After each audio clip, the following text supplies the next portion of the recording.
gmail.com. That's Straight Talk 1362 at gmail.com. It's Straight Talk with yours truly, Greg Fann, the Preacher Man, and Pastor Shanan E.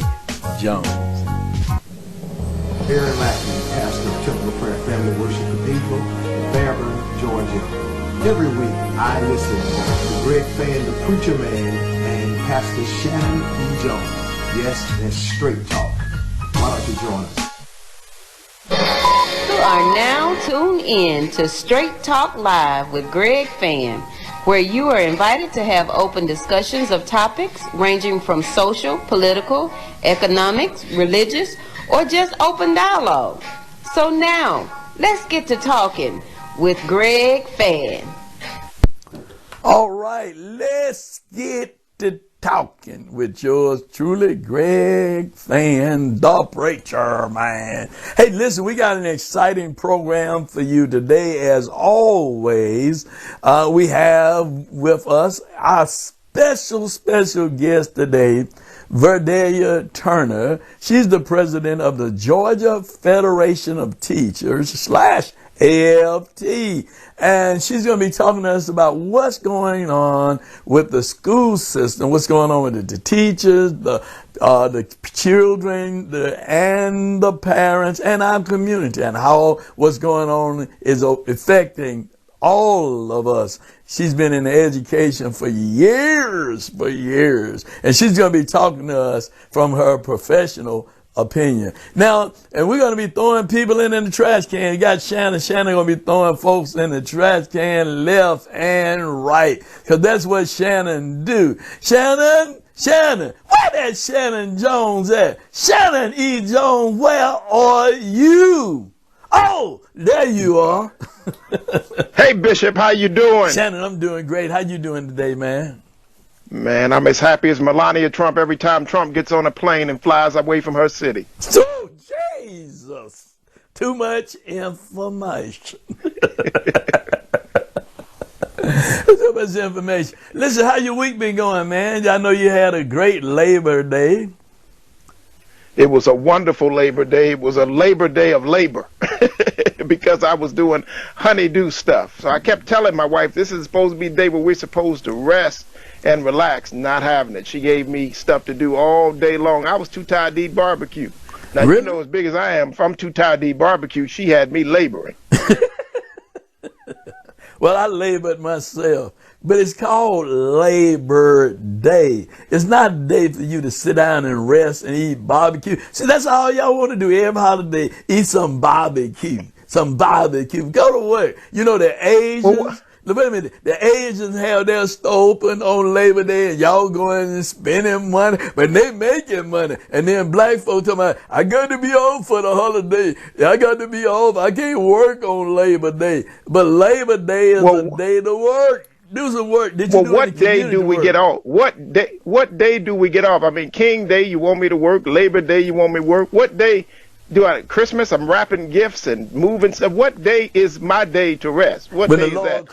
What holiday is that? That's the holiday I want. When the Lord calls you home and you go to spend eternity with him, that's the day when you're going to rest. That's Lord have mercy. I hope they don't put you over no holidays. Yeah. Holidays are meant. You got Thanksgiving and Christmas where you can enjoy with your family. You don't have to worry about the man in the little red suit. You don't have to worry about it. But Thanksgiving is when the man in the red suit. The man in the red suit does show up on Thanksgiving. All them little devils around the table, all them family members driving me crazy. The bunch of little red suits running around. Lord Jesus. Well, you know what? I tell you, it's the day when you and your family, all y'all come together, man, and have fellowship. You know what I mean? Come on, Shanan. Let me pat you on your back. I'm gonna invite you over for Thanksgiving, and you see if I'm gonna invite you. I'm gonna invite you for Thanksgiving. You tell me that when you leave my house. But y'all killing deers out there in South Fulton, so that's how you cooking deer meat. I don't care if you're in. I'm good. Listen, I got a lot of you want it. No, some squirrel too. No, thank you. They tell me you got a few armadillos out there. We do. I hear you. But you know, we're gonna bring on our guest, Guest-Verdella Turner, and Guest-Verdella is going to talk to us, and we're glad to have Guest-Verdella with us. She is a fighter, a warrior, one who stands up for what's right and just. And she don't have boxing gloves like you, Shanan. She can box with the best of them. I mean, the very best of them. Oh, you put your glove. Well, let me bring on Guest-Verdella Turner. Hey, Guest-Verdella, how you doing? Hi, Bishop, and hi, Pastor Jones. It's good to be here tonight. Well, we're glad to have you. We're glad to have you. But Guest-Verdella, before we get started, I want you to know that man that you sit next to, yes, the man you sitting next to is special. He didn't pull out his newspaper tonight. Usually he pull out his newspaper, reading his newspaper on the stream. And then when I read something, he tell me I done read too long.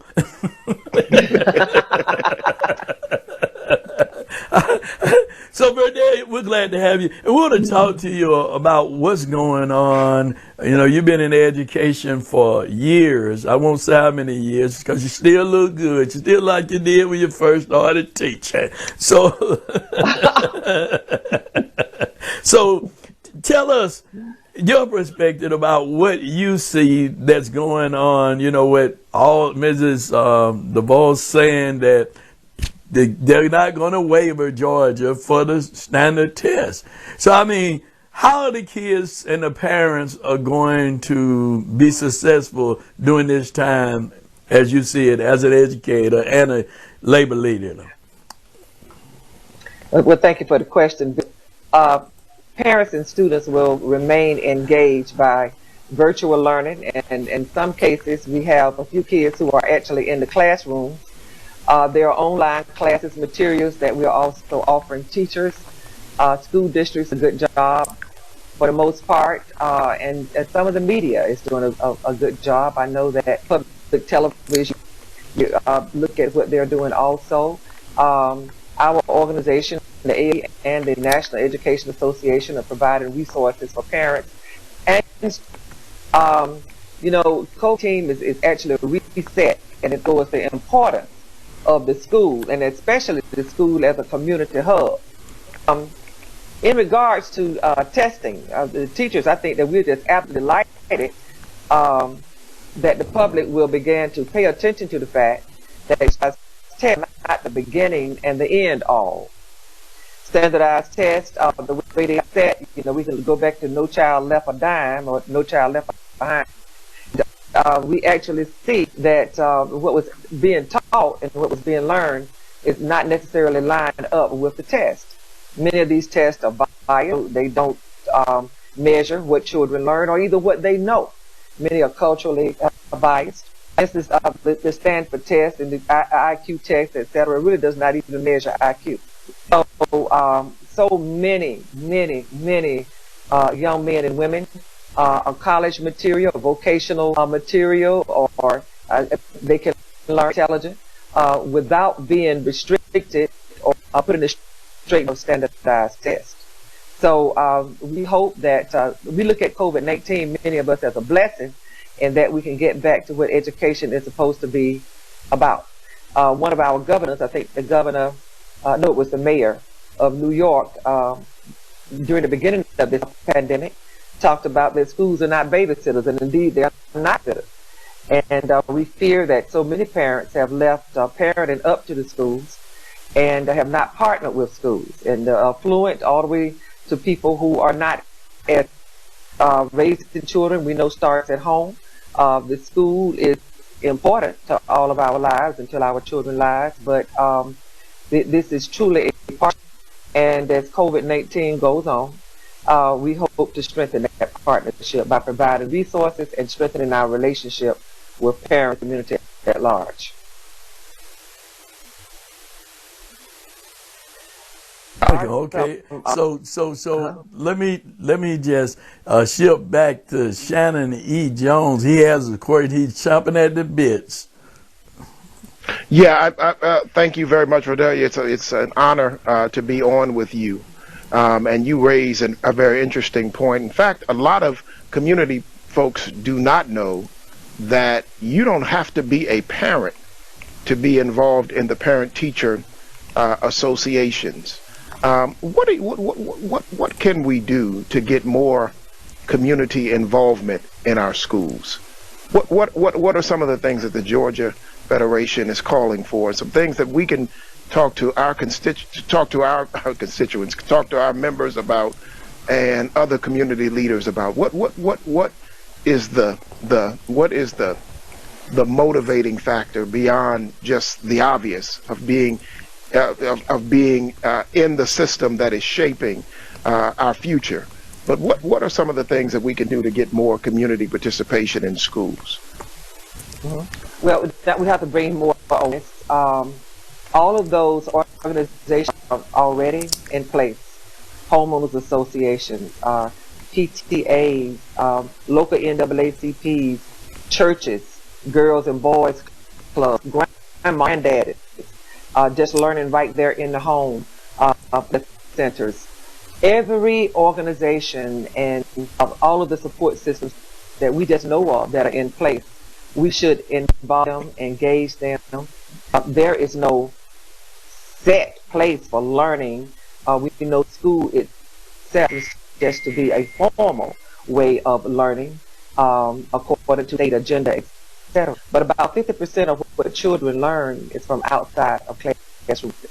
And that's why we talk about socioeconomic status so much, making all the difference in the world, adds to the quality of education and the experiences that children have. Remember tests we were taking in college, the cultural biases, etc. And one of the questions was, what is a deuce and a quarter? And the African American children would say it at that time. So we learned from all experiences, gardening to playing football, to rap songs, the lyrics together, to writing, from looking at plot, we can engage our children every day as to what they're watching to. But one of the connectors that we as teachers have found, major connectors in reaching children, first happens to be reaching our parents.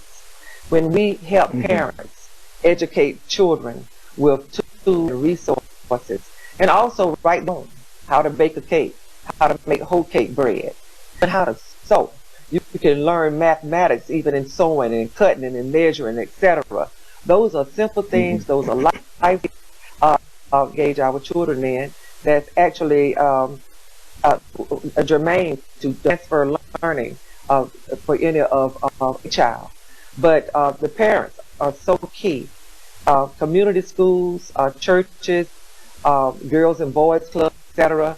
Anywhere that we can set up even an extended occupational learning for our parents, better equip them not only for their children, but for a quality life. So we can just engage. In other words, what Booker T. Washington said, cast your buckets down where you are. And exactly. We can learn from everybody and each other.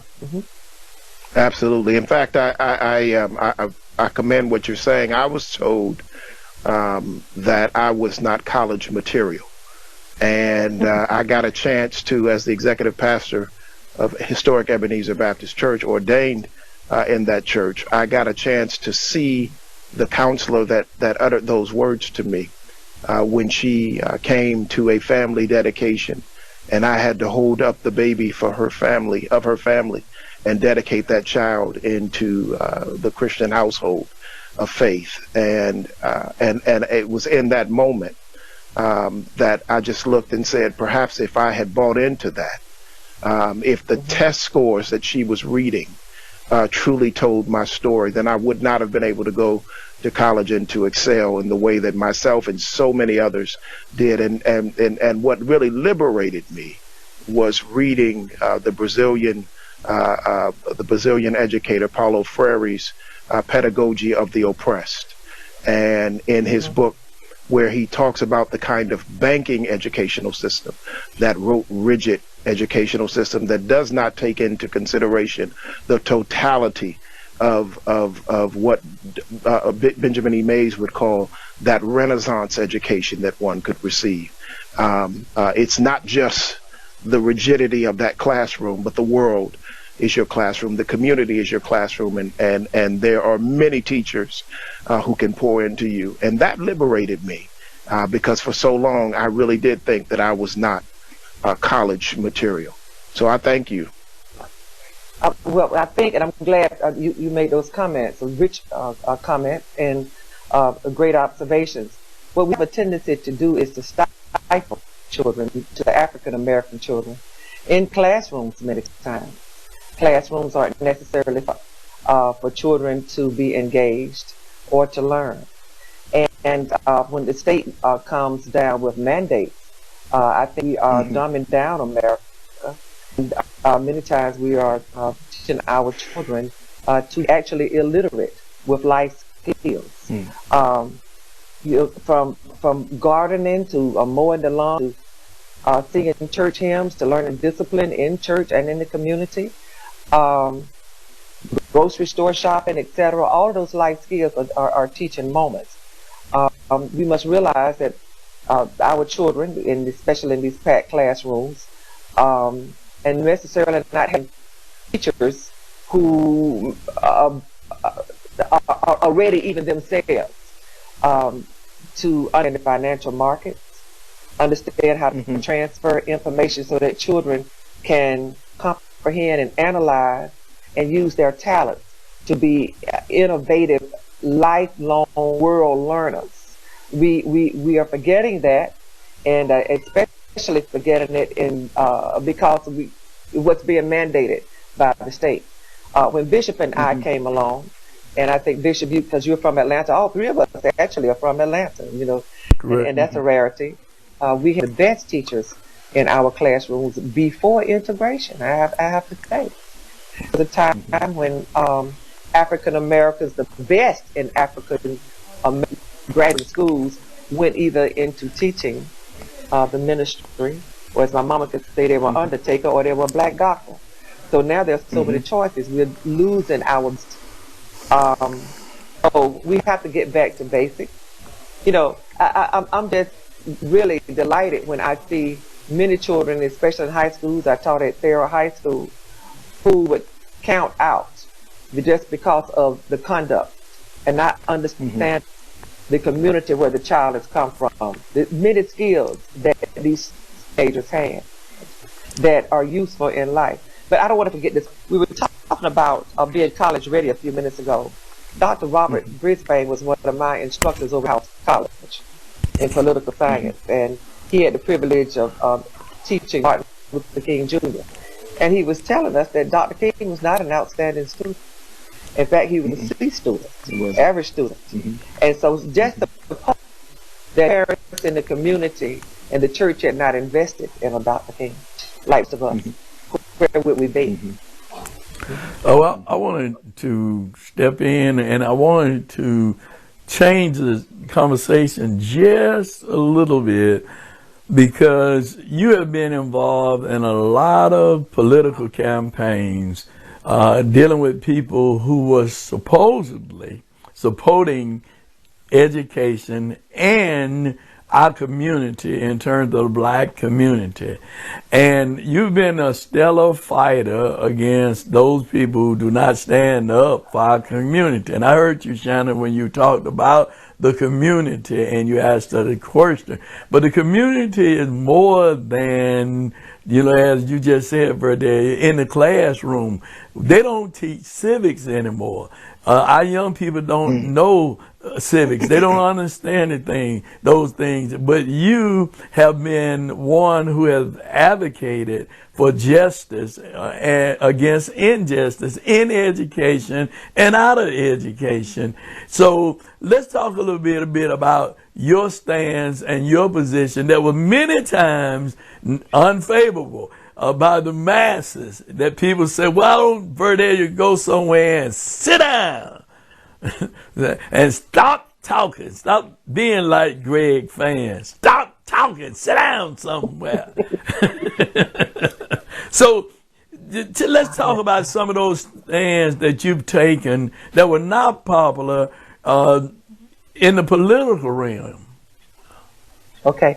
Thank you, Bishop. Well, I was it's on a fast track now, really on a fast track to make sure that we have unequal educational opportunities. Let's put it that way.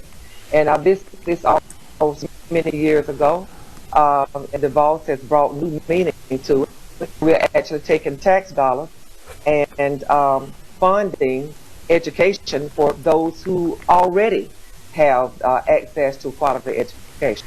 For instance, they're calling private schools public. Right now, this state is pushing for vouchers, taking our tax dollars over to any particular school that a person wants to go to. And the African American community tends to think that they're going to get a better deal out of that, not even understanding that when all the voucher slots are filled, then the rest of the schools are what? They're less money. So that's one of the problems that we're fighting right now. Another is that we are fighting the onslaught of what people believe are good public schools, and that's the charter industry. In Atlanta, you have 3 big charter school companies. And usually what happens is that gentrification takes place, and only certain folk in that community are going to that school. Now, they may start off as mixed community schools, but you can give them years that they're not mixed community schools anymore. So what happens to the rest of our students? We fought the last governor, on trying to take, so he did pass one amendment where he got the governance anytime that they can decide with the governor's office of student achievement was bad. And mind you, there are African schools that have been underfunded for years. Then the governor can simply do that with the governor's student achievement. It has nothing to do with the State Department of Education. Another amendment, the governor, I call him Governor Let's Make a Deal, Governor Deal. He was the real deal. He came up with opposite school district as now he was going to have all power. He has all money, and that's what's guiding the election at the state capitol. People all for themselves. We have 180 school districts, 159 counties. Those are rural areas, those in the mountain and in South Georgia. The tax base isn't enough there locally to make sure that those children have a great quality education and a varied curriculum and expanded and different teachers and high quality teachers. So therefore, Georgia continues to lag behind with the rest of the southern states that still fighting the darn Civil War mentally. So if money should fund it, schools should be fully funded. And we're not talking about QBE because it was outdated when this governor decided to fund QBE. Our population continues to grow. We need to catch up with, I would say, what Tesla is doing right out there in California in its own private school. We can, given the support sources, educate our children to do anything, to be the leaders, the problem solvers, those that can come up with a cure for AIDS, you name it. So any legislation that deals with inequities, we're going to fight them. We're going to fight legislators, governor, and a state senator, and a national star. I don't care who they are. I don't care what party they belong to. If they are taking our tax dollars and taking those and funneling that money over to call education, mind you, and they're not educators, not yet evidence-based or best practices of evidence-based research to make their decisions. They're making them based on getting the votes, but where the money is. So yes, there are going to be a lot of unpopular stands that we take, but any righteousness is usually unpopular, Bishop. We were born today, I think. Had it not been for our teachers and our great schools that we had during that time, and our parents who disciplined us, who understood the value of education at home and at school, we just wouldn't even be here today. So we owe that debt to society. I wanted to say this to you, because let me get back over here to you, Verdella, you and Shanan. You fought across this state, OSD, you rallied across the state of Georgia against the governor's bill to create an opportunity school district. I thought you were going to dwell on that, but I'm going there because you did that along with your organization to kill that bill. Now, deal got with Stacey Abrams, I'm going to call her name, and she went in and cut a backroom deal, and that's why I don't really care for Stacey, and I don't care who know it, because when the will of the people said, this is what we want, and then you go along and change and get with somebody else to say, I'll work with you to get you what you want, and the heck with what the people want. I mean, we need people who going to represent us, our will and not their will, and looking out for their self-serving interests. But then, can you tell the listening audience today, the viewing audience today, who is the failing school superintendent that they put past this resolution, Stacey and Deal and the old boy cut the back room deal? Who is? We know Mr. Woods is the constitutional. We voted for him. Not that we agree with Tolan, but we did have an opportunity to vote. But we didn't have an opportunity to vote for this failing school superintendent, whoever it is, male or female. We did not, and we didn't want it. But now we got it, and we don't know who it is, how much money we paying, how large a staff they have. We don't know. Do you know? Well, first of all, this thing is a failing school. Those were labeled as failing. And we have a lot of money, and it's usually from the right wing, and some of it's dark money.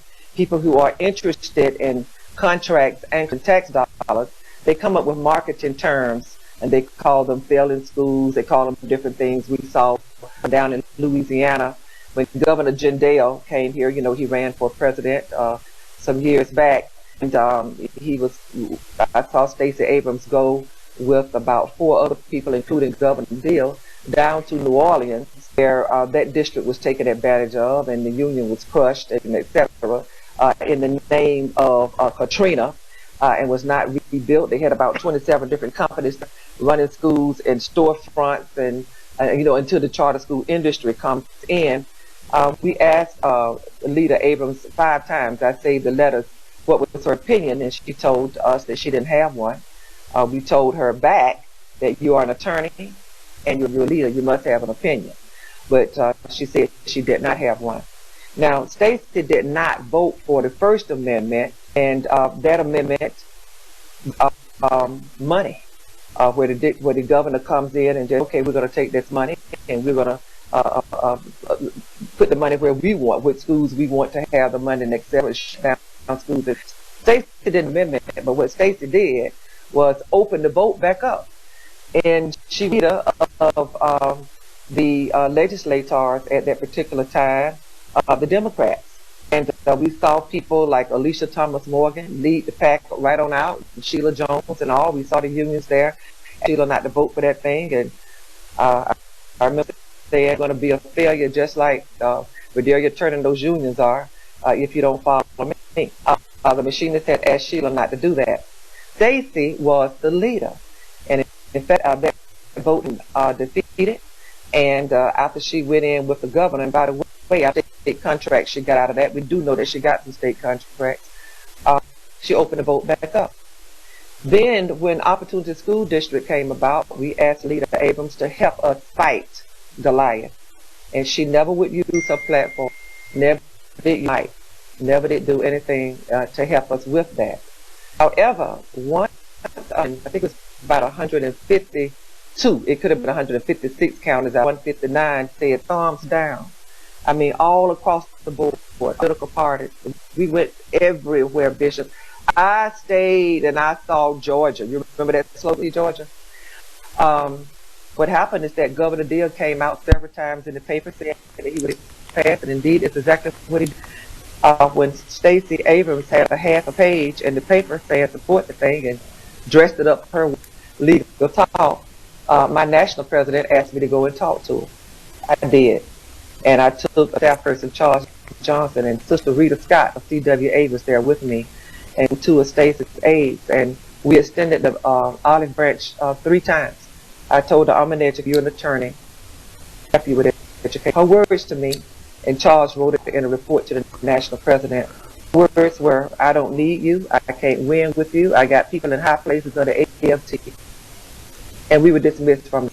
Now, the executive board of the Federation of Teachers in 2015 took a vote of no confidence on Stacey.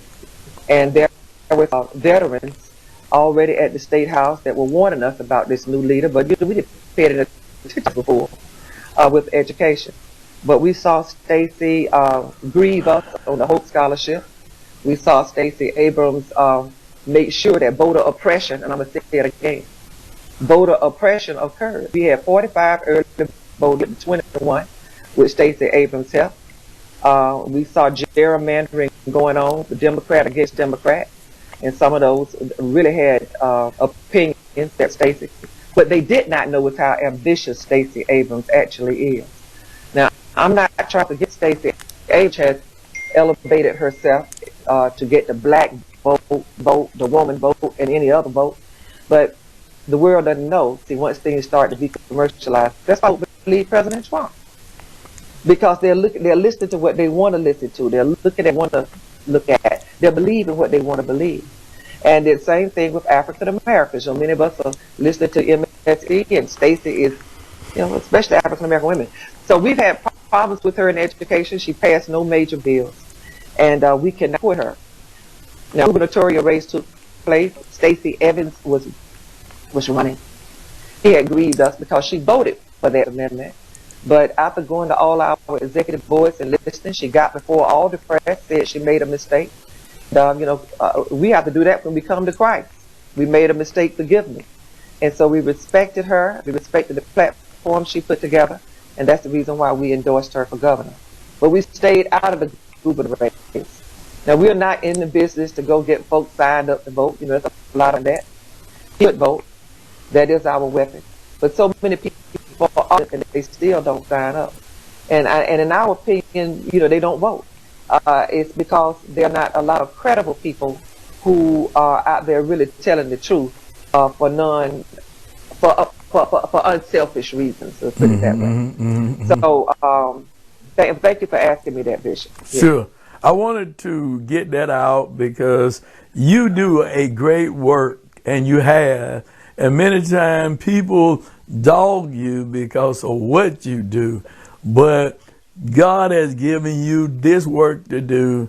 And just like Jeremiah, just like those prophets who stood up against the odds of what the king wanted and others wanted, they stood up for what was right. And I appreciate you. Continue to be who you are and continue to do what you do, because there are people like me and Shanan and others appreciate you for the work that you do. And God bless you, and thank you so much for joining us today here on What? Straight Talk!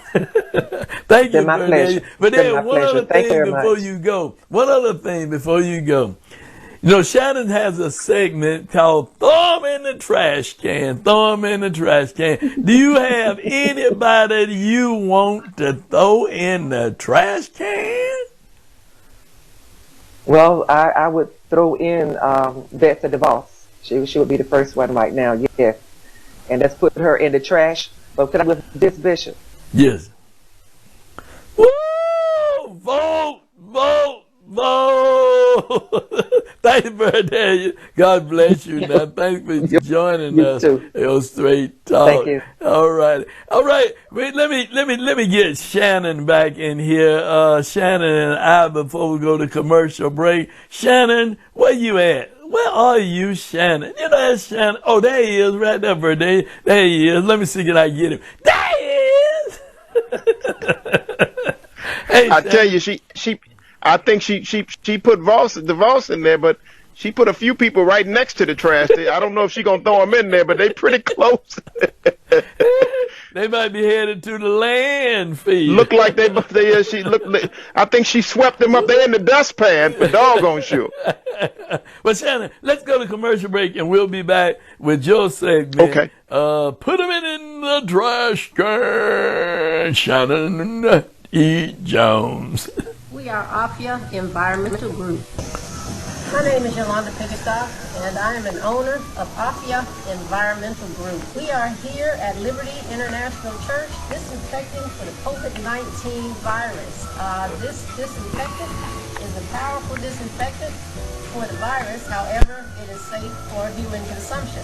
And we will allow our technician to give you some additional information about the process, what he's doing, and how the chemicals work. Chlorine vital oxide, which is a chemical that is used to kill mold, mildew, viruses, fungi. Actually, it's one of the best non-invasive chemicals on the market. As you see, we are here disinfecting this building without having to be on a full mop gear. What that means to you, that it is friendly when it comes into human contact, but at the same time, it has the ability and effectiveness to kill germs. We are AFIA Environmental Group. In addition to providing disinfectant services, we also carry hospital-grade medical masks and the KN95 mask. If you are interested in our services, please contact us at 404-973-0506.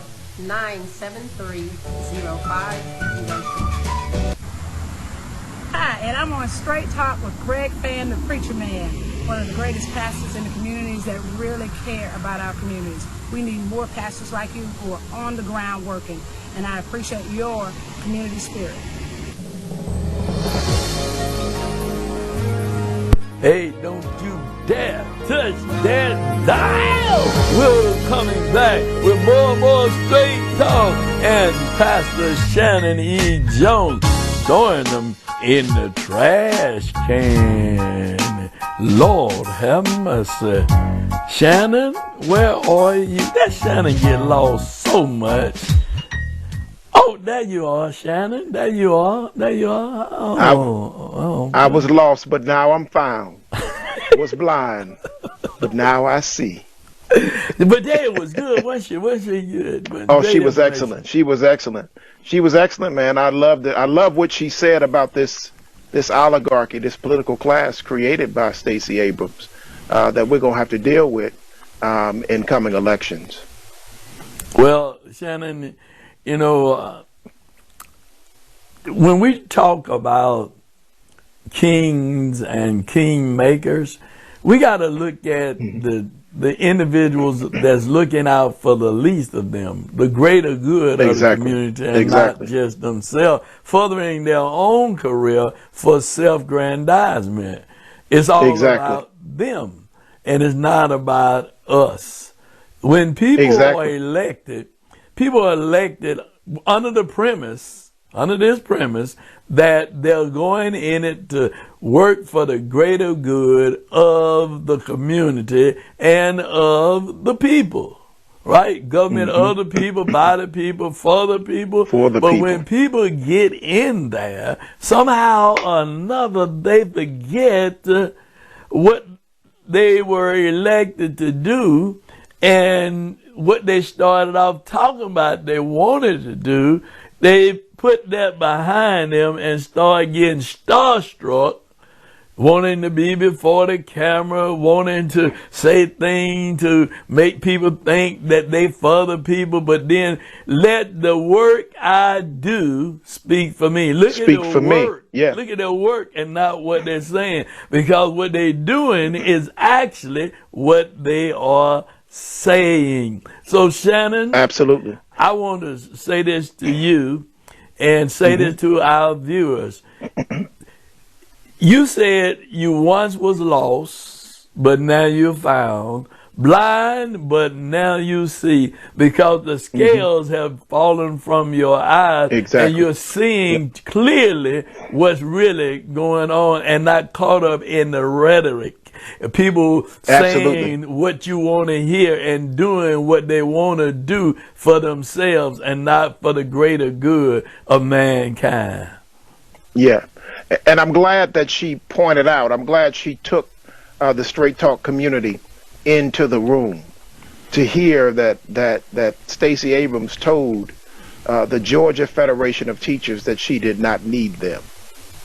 I mean, that's a critical thing to hear. And then she said something else. She said that most people, you're caught up in the celebrity of the politic, right? But she said that's how Trump came to be, because people were caught up in the celebrity of it. There's an excellent book out. It's called Cast, and I spent a bit of Labor Day reading this. I'm not finished with it, but by Isabel Wilkerson, who is the Pulitzer Prize writer of The Warmth of Other Suns. And she talks about this kind of this caste system, this tectonic shifting, the underground earthquake that is emerging, and it emerges, and we have times where we see it shake, but we miss the small tremors. And when we miss those tremors, that's how we get our Donald Trumps. When we miss those tremors, that's how we get elected officials that create caste systems and play into caste systems. Isabel Wilkerson said that the Nazis studied the American racial system to find out how they were going to disenfranchise the Jews. So there is, a great deal of injustice that's in the foundation of this nation. And when we miss those tremors, when we don't pay attention to those tremors, we allow for the big earthquakes that we see that come right now. So there's a political class of folks, especially in Georgia, and I would put Stacey at the head of that. And I know I have friends that would argue with me, Bishop, and would be upset with me, but I don't care. I got to tell the truth as I see it. And they are placing people in caste systems, locking them into their role, into their place, quieting their voices, and saying this is the platform that we're putting forward, and this is what you have to support, or nothing at all. And that's very dangerous. So I thought that was very prophetic to hear her take us in the room and tell us what so many would think would be our political messiahs, what they're really up to. Well, Shanan, with that being said, let's put them in the trash can. Shannon's finna put them in the trash can. Shannon finna put them in the trash can. Shannon! All right. Put them in the trash can. All right. Well, I tell you, like I said, some folk are already in the dustpan. We'll see if we're going to put them in the trash or not. Mama say, Mama get to sweeping. You got to look in that dustpan, because when it's in the trash, it's gone. So you better catch it and say, Mama, that's mine. No, don't throw that over there, boy. You better get it off the floor. Well, let me tell you, it's some folk that was in the dustpan, but we're going to go ahead and put them in the trash today. First and foremost, Postmaster General DeJoy. Louis DeJoy, who is the Postmaster General, who's been doing the bidding of the president, trying to slow down the mail, to disenfranchise and mess up the national voting system through mail-in voting. Who came before Congress and said no, the mail system will work through rain, through snow, through all types of storms. The mail will be delivered, and that there won't be any problems with it. Well, we found out. I wondered how Mr. DeJoy, how did he get that job? Mr. DeJoy, former CEO of New Breed Logistics, and come to find out, we read today in the paper, which I read it earlier, so I didn't pop it right before we got on today, Bishop. But we read that Mr. DeJoy was having his employees give money to Republican candidates to support Republican candidates and to support fundraisers for Republican candidates, and then he would orchestrate to give them a bonus back. So he looks like this guy that's given all this money to the Republicans, and then he's taking company funds and manipulating company funds to reimburse candidates, to reimburse people for supporting Republican-only candidates. That is absolutely fraudulent. And this is the man that's over the United States postal system. He's under investigation and perhaps will end up having to answer, may have to do some time for this.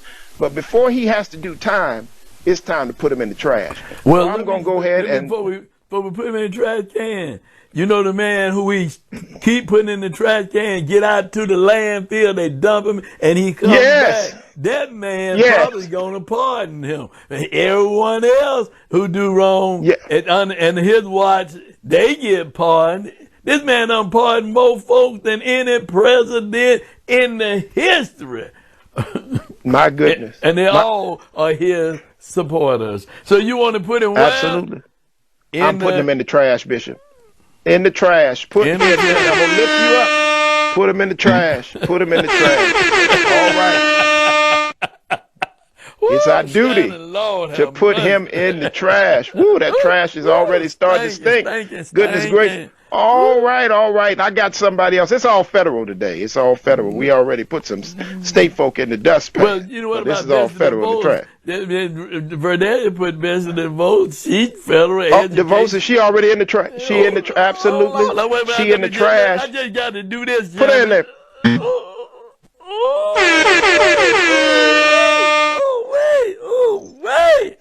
Wait, bitch. She trying to get out. She trying to get out. Get back. Get down in the trash. Gotta stuff her down there so much stuff. I'm trying to figure out how did she get that job? Probably just by like the guy who is over the postal service. Probably the same way. All right, Shannon, who you got next? She got a job from that Amway money. That Amway money that her husband had. She put that money. You put that money in Trump. Trump would have Farrakhan be on his team if he gets some money from him. He don't care who it is. He'll give anybody a secretary position if they give him some money. This man has no scruples at all. Absolutely not. Third person we're gonna put in the trash today. I see you rubbing your nose. I see you rub your nose. Yeah, they're stinking. It's stinking. They funky. The trash is open. I'm trying to hurry up and get them in there. Fleas and everything. Maggots down in there. Okay. Sarah Huckabee. Is it Smith? Sarah Huckabee Smith, former press secretary to Donald Trump. And as a former press secretary myself, I will say this, that is a very honorable job to talk to the Fourth Estate. But when you're the press secretary to the President Donald Trump, you are a lying so-and-so. Okay? Ooh, so the chief liar of the chief spokesperson, lying spokesperson of the biggest lying president that we've ever had in the history of the presidency, Sarah Huckabee Smith, we're going to go ahead and put her in the trash because she said that the president did not make the comments that he made that were recorded in the Atlantic magazine where he disparaged soldiers. So I'm gonna deal with that in just a minute. But he said that U.S. soldiers that were captured or killed were weak, that they were losers. And so she said he did not say it. Several military officers say that he did say it, and since military officers have to deal in intelligence, they have to deal with, when I say intelligence, I mean spies. They have to get information and know what the information is. I'm going to take their word over Governor Huckabee's lying daughter. All right, so we're going to go ahead and lift her up. So Sarah Huckabee, it is our responsibility at this time, our plum-pleasing displeasure, to lift you up and place you in the trash. You got to get down that way. I know you don't want to go in there. Betsy's in there with you. Go on in there with Betsy. Now, Get down there with Betsy. Get down there, Betsy and Lewis in there. Y'all down there with the Postmaster General. All right, and the last one. A drum roll, please, on this one. The last one. You already said it. This one we put in the trash. He won't get out the trash. He stay in the landfill. But I'm gonna go right back to what he said. I started it with Sarah, but I got to go back, Bishop. This man said, this man being 45, or they say 46 minus 1. This man, President of these United States, pause right there, seriously, said that Vietnam War soldiers, allegedly he said this. Now, many have corroborated his statements. He says he did not say it. But he said that allegedly said that Vietnam soldiers were suckers because they did not find a way to dodge the war. Many of our generals are former soldiers from that war. He said that when he was in France, they said you have to go by a cemetery and you have to give a speech where there are some American soldiers buried. He said, why would I go there? To speak over losers. They were losers, he said. This is a man that has never been in a war. This is the commander-in-chief of this nation. And this is what he said. He said, I didn't say that. He said, you'd have to be an animal to say that. And I agree with you, Mr. President. If someone would say that, they would have to be an animal to say that. But then if they said that and then turned around and said that they didn't say it, then you'd have to be a lying animal. And so we are going to lift you up once again. You can't get out the trash. And we're going to place your orange self in the trash. The trash. For the umpteenth time. In the umpteenth time. Keep him in the landfill. Son, we can't keep him in the landfill. What? You didn't do it. You didn't say it. Now ain't nobody listening to you. You lying. Get down in that trash with your lying self. Shanan, listen. Before we call the trash truck, he's like those children that broke that glass. You seen them break it, and they say, absolutely. I didn't break it. I didn't do it. That's right. You believe me or your lying eyes? Well, exactly. The truck, get him out of here. Get him out of here. Get him out of here. They stinking. I hope he stay in the landfill this time, Shanan. Woo! Jesus. You know, one of the things that you failed to mention about Mr. McCain, he said that about McCain sure did. During the election.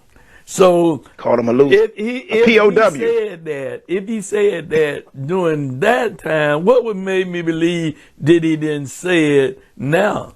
If he talked about McCain at that time, why would I not believe that he didn't say it? Well, there's no reason not to believe it. No reason at all. Shanan, I've had a great time today. It's been a wonderful program. We've had a professional, a warrior, a fighter, a teacher, an educator, a political leader, and you too, Shanan. We've had you to put them in the trash can. I tell you, Bishop, one thing I want to add before you close us out today. We received word today that the Nation of Islam minister, Sharif Muhammad, Southern Regional Minister, former Supreme Captain of the Nation of Islam, his wife Sharifa Muhammad transitioned this life. Oh man! And so we'd like to send out our condolences and prayers to the Muhammad family and Right. all of the members of Muhammad Mosque number 15, Yes. and those throughout the southern region and the Nation of Islam as a whole. Yeah. Minister Sharif is a good brother, and his wife been struggling to have several surgeries. So we keeping him and his boys and family in our prayers. Exactly. The early voting has begun for the congressional race. You can vote now at certain polling places. So let's get to the poll to vote. It's going to be important that if we don't elect someone on the 29th, we might as well not even worry about it, because if there's a runoff, when someone else wins, they'll only stand there maybe 30 days or less. So let's go to the polls and let's vote, and let's get someone to get in there and advocate for us in the absence of the late Congressman John Lewis. Now, if you have not registered to vote, you have the October the 5th to do that. You need to, for those of you who have moved and they sent you these ballots, it's already confusing. Now, I voted early today. They couldn't even they found me, but they couldn't. It's like I've already voted and I hadn't voted. I don't know what trick they playing, but anyway, I voted. And so I don't want to vote twice. The president said you could vote twice. Well, I did not vote twice. I did not. But there's a trick that's being played, so understand that, because you heard the Secretary of State talking about people voting twice. People voting twice. So we got to understand, you got to make sure it's clear to those people that you're only voting one time. And they said, and they told me, yes, you're only voting one time. And that's all I wanted to vote, for one time, because I have not sent in the absentee ballot for this election, not at all. And I want to make sure that people who are not staying where you said you stay, where you registered to vote, you need to check on My Georgia voter page. Go out there and see if you are still registered to vote now. And if you do find that you're not, you can go on that same page and register to vote. It's important that Lotta, Donna, and everybody vote in this election. Shanan want to invite you to check him out on Sunday morning at the gathering.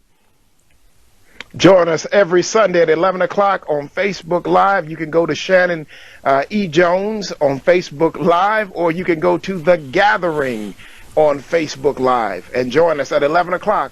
There's a word from the Lord in the house. And you can join us at Liberty International Door of Hope Ministries right here on Facebook Live at 10 a.m. on Sunday morning, and tomorrow night at 7 p.m. for Bible study.